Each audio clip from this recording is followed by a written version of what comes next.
आए हैं, कुछ बातें हमारे पार्टी के नेता लोग बात को रखे हैं, वो आपको भी अच्छा लगा होगा, लेकिन आप अमल नहीं कर पाते हैं, तो कृपया करके उनको अमल कीजिएगा। तो आप सब यहाँ पर आए, उसको स्वागत करता हूँ, बहुत बहुत धन्यवाद देता हूँ। सभी पार्टी के वरिष्ठ नेतागण यहाँ पे, माता बहन, सभी साथीगण यहाँ पे उपस्थित हैं।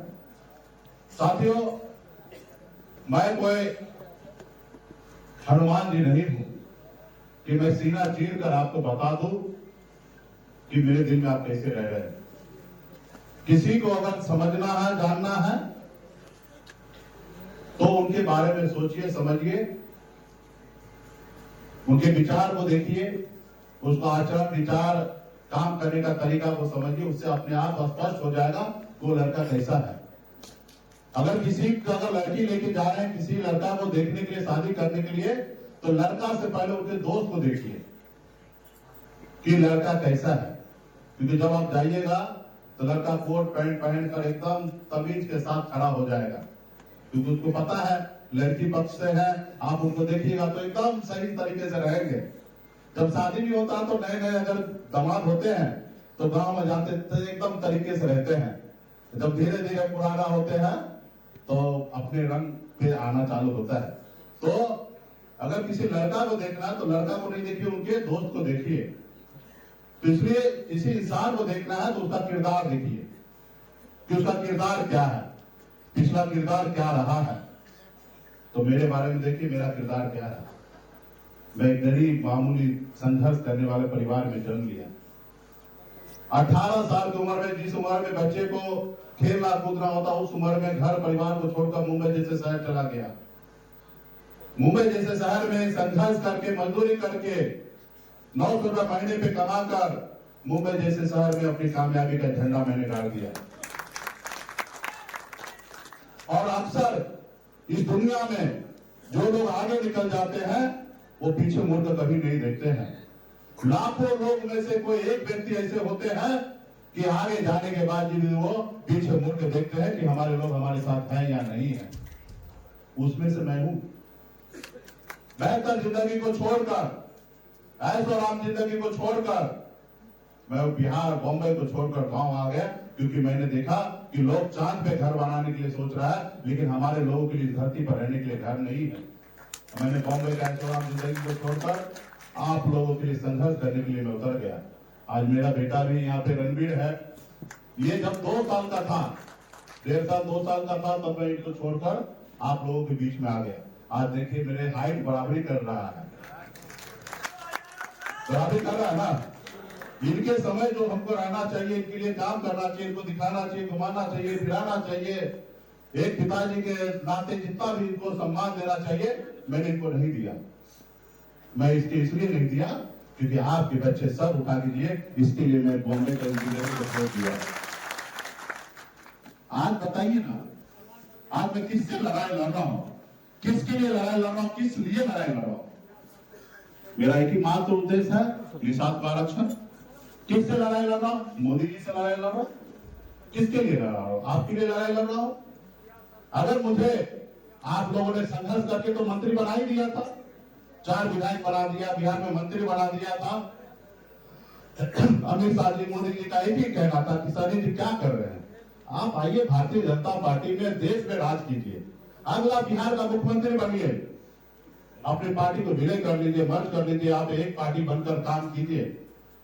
हमने कहा सर, हमारी भी एक एजेंडा है, हमारा एक उद्देश्य है पार्टी बनाने का, निषाद समाज को आरक्षण चाहिए। और आपने कई बार आपने कहा कि मैं करूंगा, बस आप ये कर दीजिए और आप जो कहिए मैं सब करने के लिए तैयार हूं।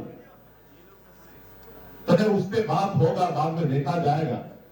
हमने कहा सर कैसे होगा, मैं आज आपके पास आ जाऊंगा, लोग क्या सोचेंगे कि मुकेश सहनी अपना लिए सेटल हो गया, सब चीज हो गया, मैं अपने लोगों को कैसे मुंह दिखाऊंगा। मैं आप आरक्षण कीजिए, फिर मैं अपनी पार्टी को विलय कर देता हूं। तो उन्होंने कहा नहीं, तो मैं संघर्ष करूंगा, भला मैं पार्टी क्यों विरोध करूंगा। और सरकार का चाबी मेरे पास है।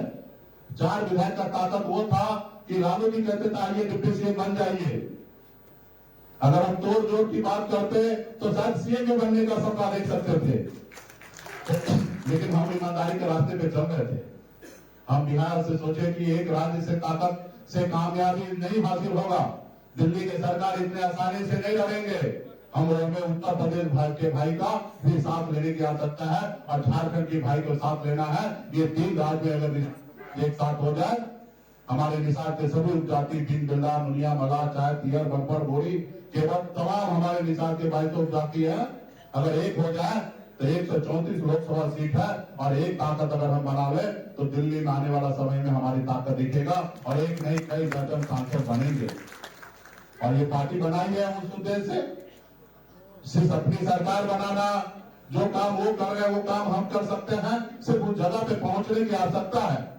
आज जैसे मोदी जी पहुंचे, ईडब्ल्यूएस 10% सामान्य वर्ग को आरक्षण दे दिया, क्योंकि आरएसएस का स्थापना हुआ, एक पार्टी बनाकर वो देश में अपने आप को राज कर रहे हैं और सभी अपने ऊंचे भाई के लिए सोच रहे हैं। तो मैं अगर सोच रहा हूं तो क्या गुनाह कर रहा हूं? मैं तो संविधान के दायरा में रहकर ही मांग करता हूं कि जब बंगाल में निषाद समाज को आरक्षण है तो बिहार में क्यों नहीं, जब दिल्ली में आरक्षण है तो बिहार में क्यों नहीं, जब देश का प्रधानमंत्री एक है, गृह मंत्री एक है, देश के राष्ट्रपति एक है, देश के संविधान एक है, तो फिर हमारे साथ अन्याय क्यों? हम तो गलत मांगने कर रहे, सिर्फ देने वाले का नियत नहीं है। और हमने यही उद्देश्य था कि पार्टी बनाकर उस जगह पर पहुंचकर लोगों को न्याय दिला दे। हमने ना किया तो उनको बुरा लगा कि कल का लड़का हमारी बात को ठुकराता है। इस देश में तो अभी बहुत कम लोग हैं, उंगली पे गिनती होगा कि देश के प्रधानमंत्री और गृह मंत्री से कोई डायरेक्ट पंगा लेता होगा। इस देश में चंद लोग हैं जो उंगली पे गिनती होता होगा, सब लोग उनके शरण में चले जाते हैं। अभी हाल फिलहाल में देखे होंगे महाराष्ट्र में शंकर राव चौहान, जो कभी महाराष्ट्र में मुख्यमंत्री होते थे, उनके सुपुत्र अशोक चौहान जी सीएम होते थे और भाजपा में चले गए। इसलिए चले गए, बोले कि अभी हमारा उम्र 60-65 हो गया, अब हमको जेल नहीं जाना है। सोनिया मैडम को बोले कि हम अभी जेल नहीं जाना चाहते, अभी भाजपा में जाना चाहते हैं, तो भाजपा में चले गए। तो बहुत कम लोग जो भाजपा से लड़ते हैं। एक अभी अगर नाम अगर अच्छा याद आ रहा है तो एक हमारी बहन ममता बनर्जी जो है वो मजबूती से लड़ाई लड़ रही है बंगाल में, बंगाल की शेरनी है। उस बात हमको नजर नहीं आते। अभी बीच में नीतीश जी भी निकले थे मोदी जी को जगह दिखाने के लिए, फिर लौट कर फिर मोदी जी के पास ही चले गए। और एक लौटा आपका शेर, आपका भाई, आपका बेटा, आपका दोस्त सन ऑफ मल्ला जो है मजबूती से चलाए जाते हैं। हमें पता था कि वो पार्टी तोड़ेंगे अगर हम बात नहीं मानेंगे तो, लेकिन हमें परवाह नहीं था। पार्टी टूटेगा कोई फर्क नहीं पड़ता, 4 बना है, आने वाले समय में 40 बनाएंगे। हमने बिहार में बताया कि हम मल्ला का बेटा सिर्फ मछली नहीं मारते हैं, हम विधायक भी बना सकते हैं। हमने पूरे बिहार को दिखा और उन्होंने हमें पार्टी तोड़ा, हमको सरकार से बाहर कर दिया, जो सरकार हमने बनाया था। अगर आप कल्पना कीजिए, बताइए ईमानदारी से, दिल पर हाथ देकर बताइए सब लोग, अगर मैं मोदी जी जिंदाबाद करता, योगी जी जिंदाबाद करता, अमित शाह जिंदाबाद करता, तो क्या मेरे साथ ऐसा होता? मैं उनके लिए क्यों लड़ा? क्योंकि अपनी पार्टी बड़ा हो। आज आप लोग सैकड़ों लोग निषाद, आज आप लोग सपना देख रहे हैं कि आप भी विधायक बनिएगा, मंत्री बनिएगा, सांसद बनिएगा। ये सपना कैसे साकार होगा? जब ये पार्टी खड़ा रहेगा तब ये सपना साकार होगा। और आपका तो सपना साकार होगा ही, और आपके से जो दूसरा जो हमारे निषाद भाई है, जो आपको अपना दुश्मन मानता है, जो हमें दुश्मन मानता है, उनका भी सपना साकार हो रहा है। आज बताइए, अगर मैं अमित शाह मोदी जी से हाथ मिला लेता तो क्या मुजफ्फरपुर से राजभूषण चौधरी क्या सांसद बनता? क्या अगर मैं हाथ मिला लेता तो क्या राजभूषण चौधरी केंद्रीय मंत्री बनता? क्या मैं हाथ मिला लेता तो क्या हरीश रावत मंत्री बनता? क्या मैं हाथ मिला लेता तो क्या हरीश रावत एमएलसी बनता? नहीं बनता। लेकिन मुझे पता है कि जब तक मैं हाथ नहीं मिलाऊंगा तब तक हमारे निषाद भाई दूसरे पक्ष में भी हीरो बनेंगे, और जो हमारे साथ रहेंगे वो भी हीरो बनेंगे। वो तो इतिहास लिखेंगे साथियों। आज भी देश में अंग्रेज के साथ जो था उसको वीर योद्धा कोई नहीं कहता है। जो भगत सिंह के साथ रहा उनको आज हम लोग सबको वीर योद्धा कहते हैं, स्वतंत्रता सेनानी कहते हैं, क्योंकि उन्होंने लड़ाई लड़कर इस देश को आजादी दिलाया। साथियों, हजारों लोग का बलिदान हुआ। आज आपने देखा कि कई पोस्टर में हमारे पूर्व साथी आज हमारे बीच में नहीं रहा, उन्होंने खूब पसीना बहाया पार्टी के लिए। कल हमने उनको श्रद्धांजलि दिया। उन्होंने सपना देखा था वीआईपी पार्टी आगे बढ़े, लेकिन उनके रहते हुए पार्टी आगे नहीं बढ़ पाया। उस सपना को आपको साकार करना है। अपने आने वाला पीढ़ी सर उठा लीजिए, उसके लिए आपको हमको सबको काम करना है साथियों, काम करना है। मेरा एक ही मानना है, बैंक में 1 जीरो रहे या 10 जीरो रहे कोई फर्क नहीं पड़ता है। मरने के बाद तो आपको वही 3 फीट बाय 6 फीट का ही जगह चाहिए साथियों, 3 फीट बाय 6 फीट का ही जगह चाहिए। फिर क्यों? अगर आज आप हम मिलकर, जैसे हमारे आदरणीय लालू प्रसाद यादव जी ने किया, मुलायम सिंह यादव जी ने किया, बहन मायावती जी ने किए, स्वर्गीय पासवान जी ने किया, नीतीश कुमार जी ने किए, सभी लोगों ने अपने अपने दल बनाकर मजबूती से वो आज दल रहे या ना रहे, उनके दल चलेंगे और दल में जो लोग आस्था विश्वास रखने वाले हैं वो समाज आगे बढ़ेगा साथियों, वो समाज आगे बढ़ेगा। आज बिहार में, यूपी में, झारखंड में कोई यादव भाई को विरोध नहीं कर सकता है, क्योंकि उन्होंने अपने मजबूत लीडर को चुनकर अपनी पॉलिटिकल पार्टी को बनाकर मजबूती से ये देश में अपनी काम कर रहा है साथियों, अपना काम कर रहा है। इसलिए साथियों मुझे देखिए, मैं संघर्ष कर रहा हूं, बहुत परेशानी से कर रहा हूं, 1-2 दिन से नहीं कर रहा हूं, मैं 11 साल से कर रहा हूं। बहुत साथी आते हैं, 1 दिन के लिए आएंगे, 2 दिन के लिए आएंगे, कुछ लोग कंटिन्यूटी रहेंगे, कोई अभी हम इस सभागार में देखे, कल से देख रहे हैं, कोई हमसे 4-4 साल के बाद मिल रहा है, 5-5 साल के बाद मिल रहे हैं, 7-7 साल के बाद मिल रहा है। हमको चेहरा भी याद नहीं आ रहा, फिर यह बात भी याद आता कि ये संजय जी है, क्योंकि 6 साल पहले देखा था मैंने आपको, क्योंकि आप तो हमको टीवी में, मीडिया में रोज देखते हैं, लेकिन हम आपसे 6-6 साल बाद मिल रहे हैं, आप 1 दिन मेहनत कर रहे हैं, मैं लड़ाई लड़ रहा हूं। इसलिए साथियों पार्टी का एक ही उद्देश्य है, निषाद समाज को आरक्षण दिलाए। आपकी अपनी पार्टी हो, कल दूसरे के दरवाजे पर टिकट मांगने के लिए नहीं जाइएगा, आप स्वतः मालिक रहिएगा अपने लोगों को टिकट बांटने के लिए। अगर आप टिकट बांटिएगा, दूसरे पक्ष भी टिकट बांटेंगे साथियों। आज देखिए, आरजेडी को मुकाबला करने के लिए, लालू जी को कमजोर करने के लिए भाजपा किस तरीके से नंद किशोर यादव जी बनेंगे स्पीकर, नित्यानंद राय जी को भेज देंगे, यादव समाज है तो चलिए उनको केंद्रीय मंत्री बना देते हैं। तमाम एक से एक यादव भाई को एनडीए में भी जगह मिल रहा है, अब महागठबंधन में तो मिलना ही मिलना है, क्या गठबंधन में। उसी तरीके से जब आप लड़ाई लड़िएगा तो आपके साथ जो है उनको तो लाभ होगा ही, जो विपरीत में है उनको भी लाभ होगा।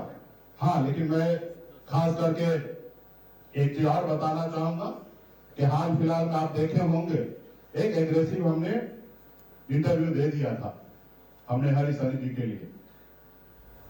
झूठ फैला रहे हैं आपके बारे में, आपके परसेप्शन को अपने समाज के बीच में खराब कर रहे हैं। अरे भाजपा का काम है कि झूठ पर झूठ फैलाओ।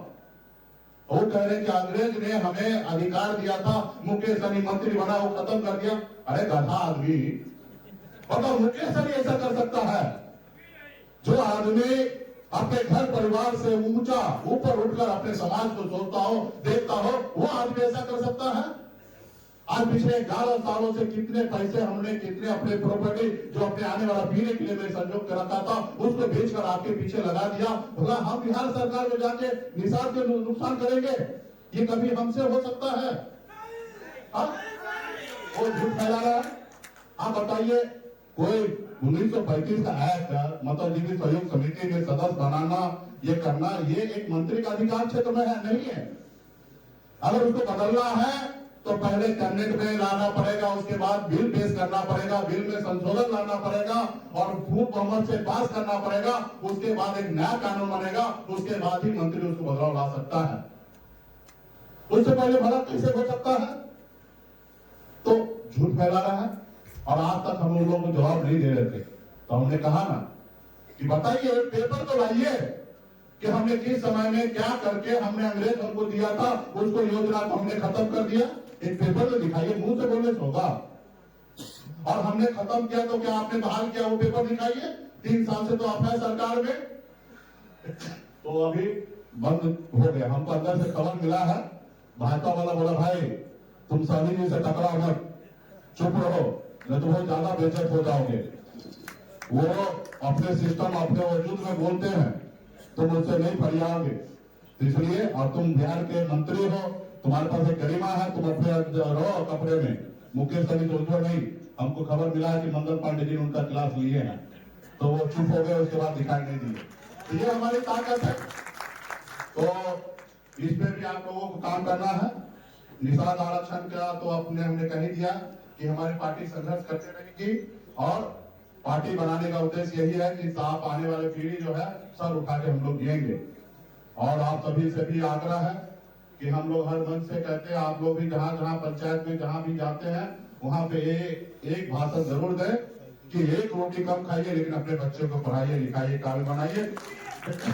ये सिर्फ मेरा भाषण नहीं है, ये स्लोगन सिर्फ मेरा नहीं है, हर एक निषाद, हर एक बुद्धिजीवी, हर एक युवा का एक नारा होना चाहिए। गांव गांव में दीवार पे लिख दीजिए, जहां पे जाइए पिछड़ा अति पिछड़ा दलित टोला में, वहां पे वीआईपी पार्टी के साथ साथ ये भी एक नारा लगाइए कि एक रोटी कम खाइए, अपने बच्चों को पढ़ाइए, लिखाइए।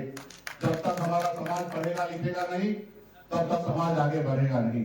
जब समाज आगे नहीं बढ़ेगा तो हमारा राज्य बिहार आगे नहीं बढ़ेगा, और जब हमारा राज्य बिहार आगे नहीं बढ़ेगा तो हमारा देश आगे नहीं बढ़ेगा। साथियों, देश आगे नहीं बढ़ेगा, क्योंकि हम इस देश के नागरिक हैं, हमसे ही हमारा देश है, हमसे ही हमारा राज्य है, और हमारा जो अगला भविष्य जो होता है वो हमारा बच्चा होता है। साथियों, हमारा आने वाला पीढ़ी जो है वो आज हम है नहीं है, कल रहेंगे।